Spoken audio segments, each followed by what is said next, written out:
Alright, what's up, YouTube? I'm back. Yeah!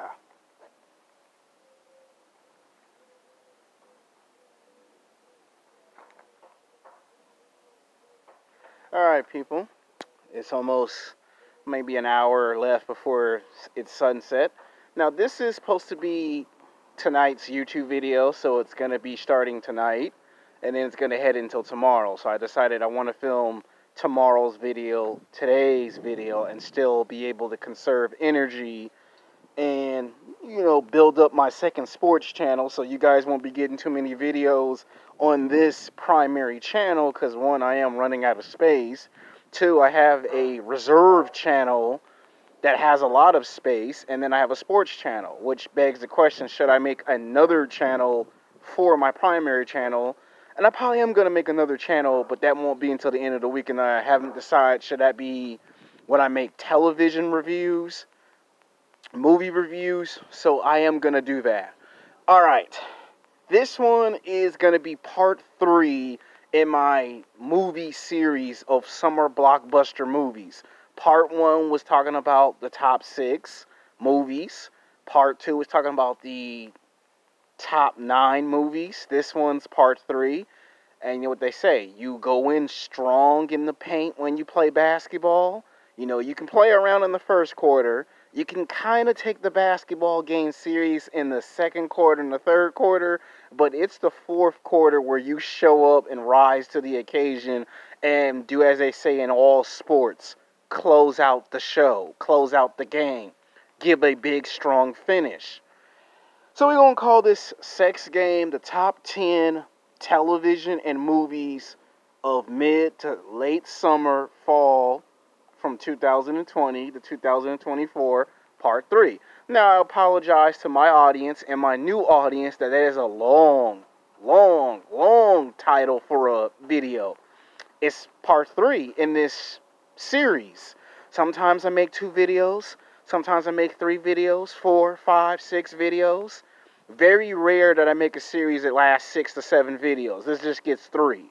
Your standard 3. You know how they do Star Wars, where they always end it with 3 movies? Think of it as that. Now, there's still some movies and television shows that I have not mentioned in part 1 and part 2 and part 3. So you may never know. Somewhere in the distant future, I might come back with a part 4. I did promise the people that love anime that I would come back with an actual part 4 to animes that should be made in television and film. So you may never know, that video could drop by the end of this week once I come out with a list and, put it on script. I have a script with me right now. So, coming in at number 10 is Black Lightning. Now, a lot of people do watch Black Lightning. The difference between Luke Cage and Black Lightning being a television show is that Black Lightning has more of a fan support system. People seem to actually like the television concept. In the urban city, it's a black guy who's a high school principal in the daytime named Jefferson, and at nighttime he's a crime-fighting vigilante. This show's been so successful since it aired on the CW network that the first season was very well written, very well directed, very good acting. Season 2, just as good as season 1. They were currently in season 3. So this show was 3 seasons into the television show. And for a moment, people was afraid that because Luke Cage got canceled with Jessica Jones and Daredevil and all those other shows, they were afraid Black Lightning was going to get, canceled. Black Lightning's a DC superhero, so if you ain't seen the first 3 seasons, I don't want to ruin the seasons if you ain't never seen them. And there is going to be a season 4 of Black Lightning. Now, he did pop up in the crossover to the second half of Crisis of Infinite's Earth. Some people like this crossover, some people don't. His powers began to manifest when he found himself teaming up with the Flash, Batwoman, Superman from the movie, Superman from television show, Supergirl, and other DC characters without ruining that storyline. So, I do believe that we are going to get a season 4 of Black Lightning. You're just going to have to wait a lot longer. And I have a feeling they're probably going to film back-to-back. Season 4 and Season 5 is going to be back-to-back. So it'll probably be the first television show of that character to get 5 seasons. So they're going to film season 4 and season 5 back to back and do more future crossovers. If you think that's the last time we're going to see Black Lightning team up with characters like the Flash, don't be surprised they do another big DC event crossover a year or 2 years from now, and all of a sudden it involves Black Lightning. That was his first crossover. It's not his last. He will show up in a future crossover. Now, coming in at number 9 is Obi-Wan, the Star Wars television show. Now, some people are kind of divided. Some Star Wars fans, new Star Wars fans, old Star Wars fans, people who read the comic books of the Star Wars expanded universe, some say they want an Obi-Wan Kenobi anthology film. Some people think Obi-Wan should get 3 movies. Some say Obi-Wan should just get 1 film. Some want Obi-Wan Kenobi to have a television show. I'm like this. I'll watch anything Star Wars as long as it's very well produced, very well directed, very well written, good actors, good storyline, and not some stuff that's just average and mediocre. I want something that when I see the name Star Wars, it's taken serious. Now, I know a lot of people do not like the Star Wars Episode 8, The Last Jedi, and I know some people were very upset with the final conclusion, The Rise of Skywalkers, but to me, I always wanted to find out what did Obi-Wan and Kenobi did for those 20, 30 plus years before we got Star Wars A New Hope, before we got Star Wars Empire Strikes Back, before we got Return of the Jedi, before he decided to fight Darth Vader in a rematch and transcend and become one with the Force. The idea of him being on Tatooine and looking over a young Luke Skywalker is very interesting to me. The idea that he could fight other villains that are not like the typical villains of the prequel trilogy. Say what you will about the prequels, Star Wars Episode 1, The Phantom Menace, which was by far the best film in the prequels.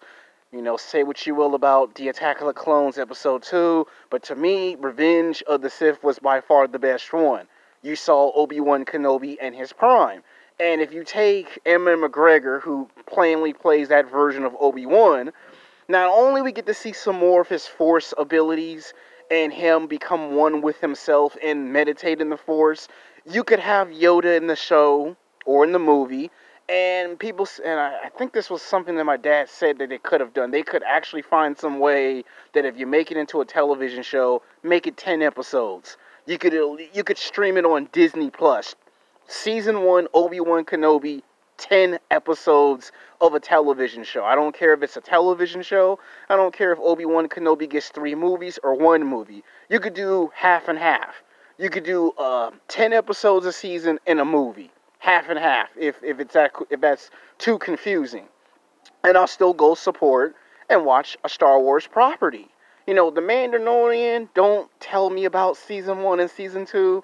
I am going to get me a Disney Plus later for spring break. I am going to get Disney Plus. I know some people are going to say, man, what took you so long? Hey, I got other shows I have to watch. But my point is, I'll watch Obi-Wan Kenobi if you do that. I will watch it. A lifesaver, him telling the story of how the Jedi's rise and the Jedi's fall. All you got to do is get Yoda to be the narrator to tell the story of how the Jedi's rise and fall, so you could probably have Yoda show up in 2 or 3 episodes. So that way, okay, we saw Yoda. And then if you want to have, I always thought the first episode could start with him roaming the planet to see what's on the planet. To find food and water, and then he sees Tusken Raiders, and then he has to fight them. And then you see, because it ain't set in the prequels yet, it's past the prequels, you could give Obi-Wan Kenobi a love interest, right? If Anakin Skywalker can have a love interest and have a girlfriend and have 2 kids, why can't you have it where he actually does fall in love and break one of those rules of the Jedi Order? I should not fall in love. You could play around with that mythology. That's something they could actually write in. And then towards the end of that 10-episode Season 1, he could have nightmares or premonitions in his meditation of Darth Vader. So then you can see some Vader come in there. So the audience can know that somewhere in New Hope, before it gets to New Hope, he is going to fight Vader again eventually. There are ways you could actually do that. You can have him fight Jedis who don't agree with him doing what he's doing. Like, there are some Jedis that did escape Order 66. They actually did escape to other planets. And you can make it where he refuses to join the surviving Jedis to take on the Galactic Empire. Like, you got 12 Jedis, and Obi-Wan turns down their opportunity to take on the Empire. So you could have it where he could have been fought Darth Vader, but he doesn't want to do it. He'd rather look over baby Luke than to take part in that conflict. Because we know later in New Hope he's going to fight Darth Vader anyway. That would open the door for him to fight somebody like Darth Maul. I'm just saying what you could do with the Obi-Wan movie, or movies, or a television show. I'm just explaining to you what could be done with that. Now we get to, coming in at number 8, Black Adam. Now, I know a lot of people really want to see this movie very badly. I mean, for almost 13 years, they've been talking about Black Adam the movie, Dwayne "The Rock" Johnson. To me, I do believe at some point we are going to see a live-action movie of Black Adam. Why is it kept quiet? You could film part 1 and part 2 back to back. You can film part 1 and part 2. That way, by the time we get Black Adam the movie, 2 or 3 years later, you get part 2. But here's the thing. He's tied with so many film studios, you're just going to be waiting for a long time for this movie to come. I mean, he's already said he was going to do Hobbs and Shaw Part 2. So there's going to be a sequel to the Fast and Furious spinoff. He still could possibly pop up in Fast 10. So he still could pop up in 2 more movies of the Fast and Furious franchise, even if they're spinoffs. Then there's talks with him trying to do something with the MCU, which we all know that there were talks between him and Kevin Feige, but nothing really happened yet. And then he's doing some other movies from other movie studios. So I would probably say somewhere around 2022 or 2023, we finally get a Black Adam movie. Now, if we don't get 2 live action films, we might end up having, they might actually end up being forced to do the one thing they don't want to do, and that is recast with a younger actor. Think about it. If we don't get Black Adam the movie, the next logical step is a Black Adam television show. I mean, think about it. When you hear stories that this happened back in 2008 or 2009 or 2012, and it's now 2020, how many more years do you want to wait for a Black Adam movie? I mean, I'm not trying to be tough on Dwayne "The Rock" Johnson, but he's got a lot of responsibility. The guy just got married, the guy's got 2 kids, and he's doing like at least 3 or 4 movies. And then he has a television show that he's producing for HBO, which is Ballers. They already did 3 seasons. I think they might have just done 5 seasons of the television show. If he wanted to, he could go back and say, hey, can we make a season 6 of Ballers? Because certain shows end on 4 or 5 seasons, then he has that show that he produces. So he has a lot on his plate. And then there's talks of trying to bring him back for a G.I. Joe movie. You know, he did one G.I. Joe movie, and then here they're talking about he might pop up in that. And then they're talking about doing a sequel to San Andreas Fault, or Skyscraper Part 2. So there's all these other movie franchises that he's a part of. So it's like, if we don't get a Black Adam Part 1 and Part 2, or if we don't get 2 movies by that date, then you might go for a Black Adam television show. I think the best thing you do is you cast a younger actor to play him in television until you can decide when you're going to move forward with the movies. That way, you still have a Black Adam, it just ain't the movie version. That's what I would do. Make a television show for 2 or 3 seasons until you can decide, do we move forward with the movie, or we just, recast.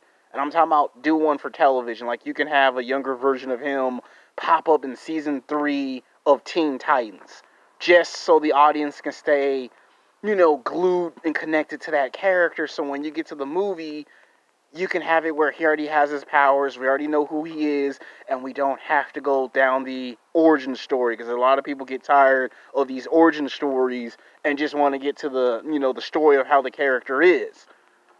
So that's my thoughts on Black Adam. Coming in at number 7, Top Gun 2. Not only Tom Cruise is going to give us a Mission Impossible 7 and possibly a Mission Impossible 8, because I already told you in my last video, he's probably going to do 7, and then knowing him, because once Tom Cruise gets started on something, he stays doing it.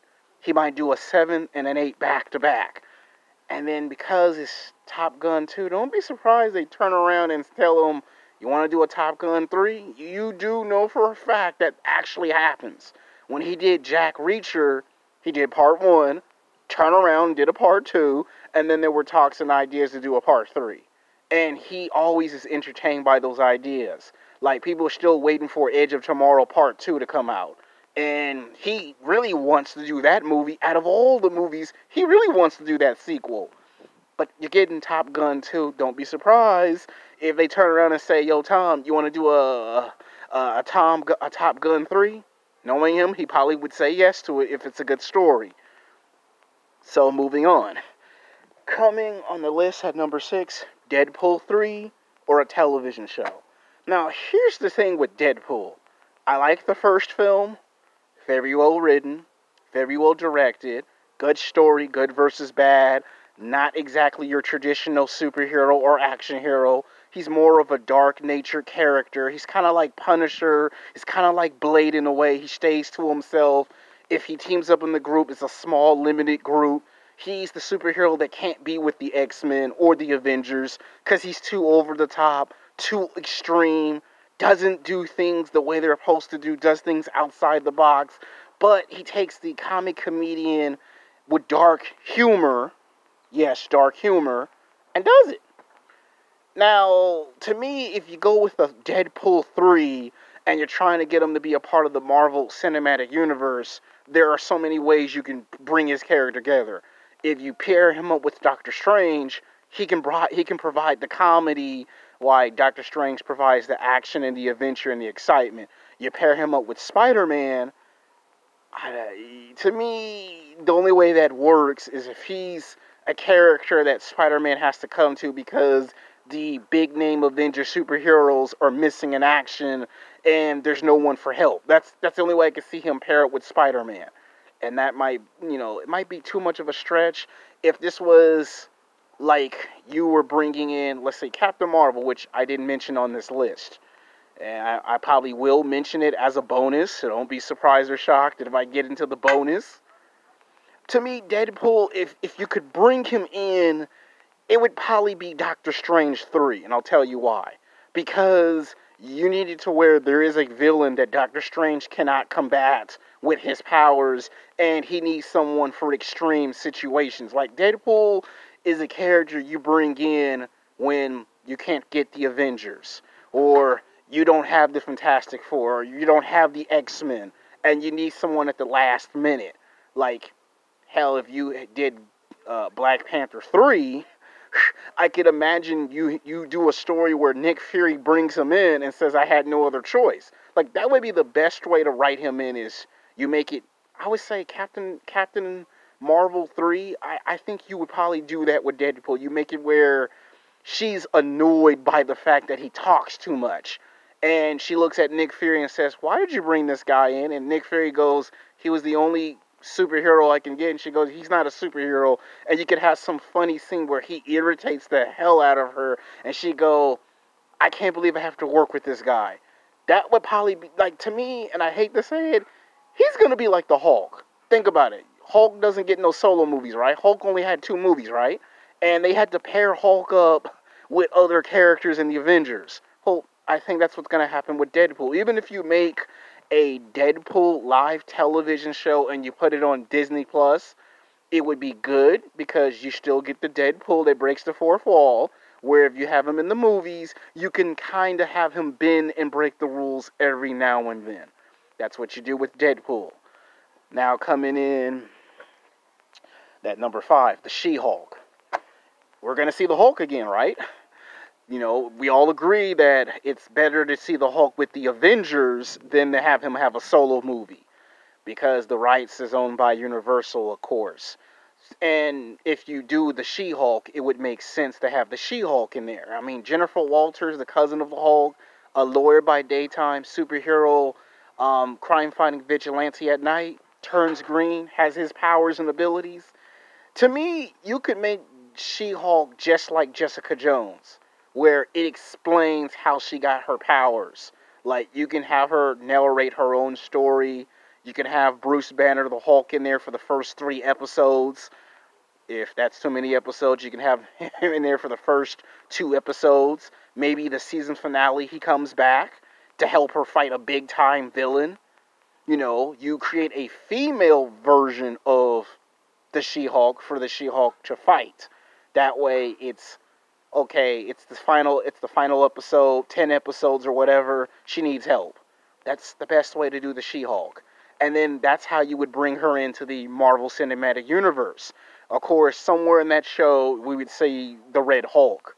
You know, General Ross. That would be an interesting story where he's trying to not only get the Hulk, he now has to apprehend the She-Hulk. Because it's not one, it's 2 of them. That could explain, you know, the end credit scene in Black Widow. Spoiler alert. Don't want to give away too much. Alright, now we get to number 4. The Watcher Season 2. It was a big smash hit in Season 1. Don't tell me anything in the comment section about The Watcher Season 1. I have yet to watch it on Netflix. I'm going to get me a Disney Plus and a Netflix by the end of the month, so don't tell me anything about the episode, okay? Don't spoil it. Don't say anything. Season 2, I think, will be better than Season 1. And I have a feeling they're going to film Season 2 and Season 3 back to back. When it's all said and done, you're going to get Season 2 and Season 3 back to back. You know, Henry Cavill seems to love this character. You know, a lot of people want him to still remain as Superman. This will give him something to do. Season 2 and Season 3 film back to back. Yeah, so this show was by far the most interesting show of this year. So, yeah, The Watcher. Alright, coming in at number 3, The Flash. A lot of people were expecting The Flash to continue forward. Well, what I have to say, I would probably say The Flash, and this is just me, it is gonna come back, okay? You're gonna get the second half of Season 6 of The Flash.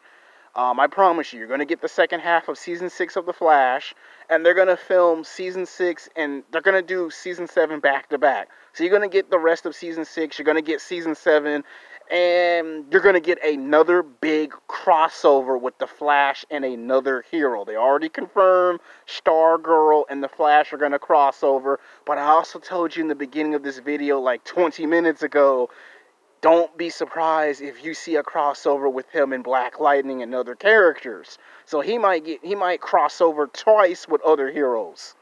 So that's what you need to understand about The Flash. Now coming in at number 2, because this is going to be highly anticipated, Loki television show. You know you want to see the Loki television show. I want to see Loki. You want to see Loki.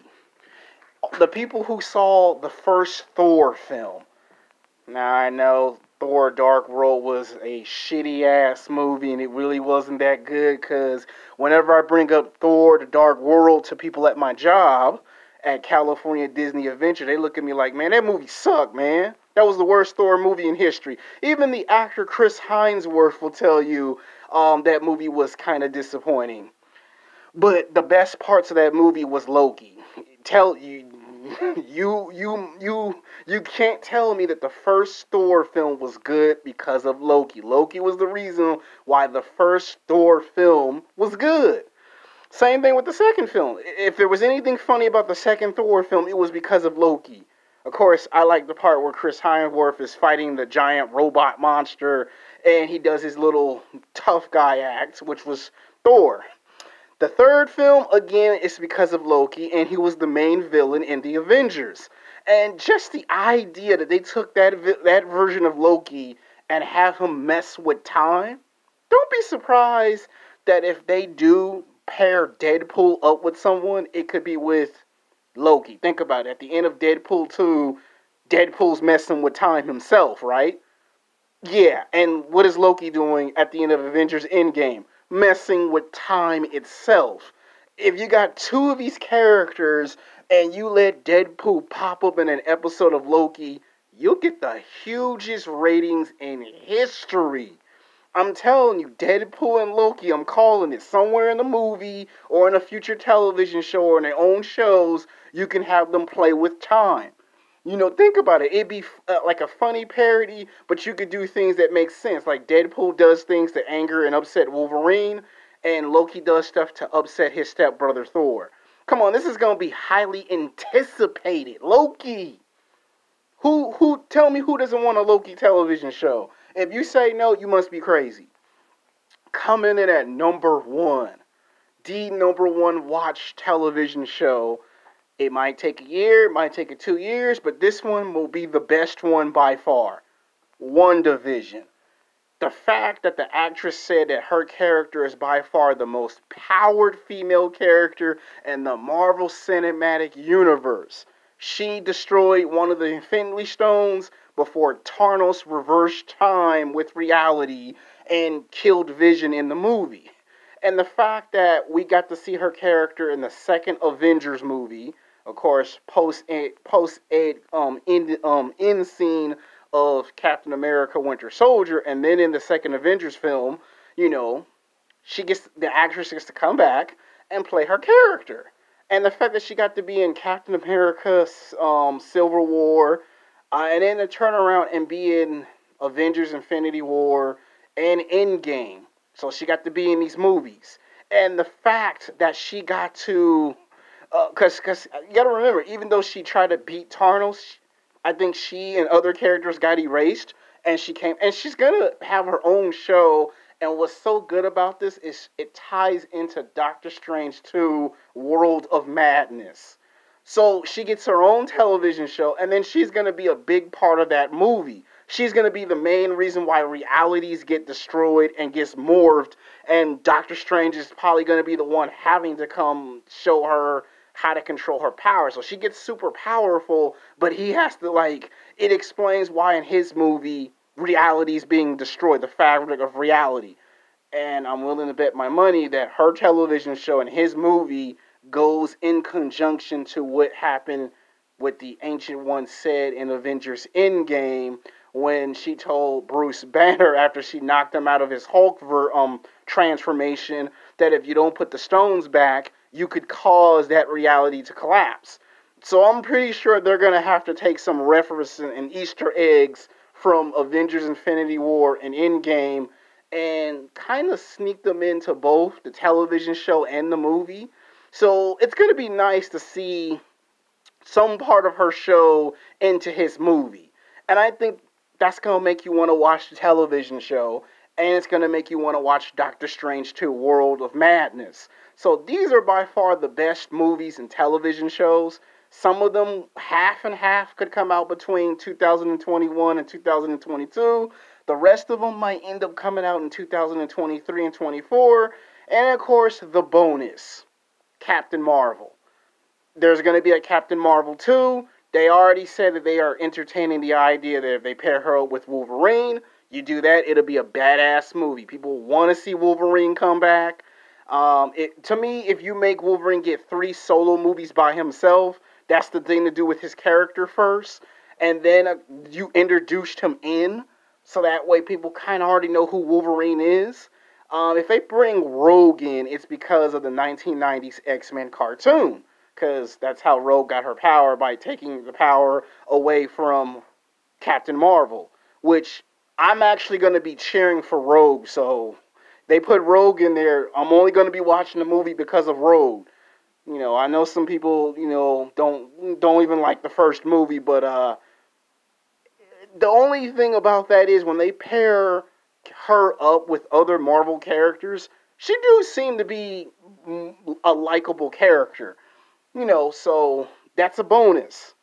It's not the number one thing on the list. It's a bonus, okay? A bonus means something you announce after the number one thing. So don't unsubscribe like y'all did to Tyrone Madness last year when Tyrone Madness was praising that movie. I mean, I didn't go see it when it came out because at the time I was at work and I got called into the last minute at work. And then when I had a chance to see that, another movie came out, and then it was time to look for a new job. So it was a depressing time. So yeah, these are the movies and the television shows. Now, I apologize if the name of the title of the movie is too long, and if there's a movie or television show that I didn't mention, don't be upset because I could come back in the near future and make a part 4. Because, like I said, there are so many movies, so many television shows. I can't put them all in part 1, part 2, and part 3. So you got 3 videos. And some of y'all might actually agree with me. Some of y'all will disagree with me. Some of y'all will like the video. Some of y'all will hate and bash the video. Some of you will say the video was too long. Some of you are going to say you should have just made it all movies or all television. This one I wanted to be creative and make it half movies, half television. So when y'all watch this tonight or tomorrow morning, you'll be entertained. Once again, it's talking about television and film.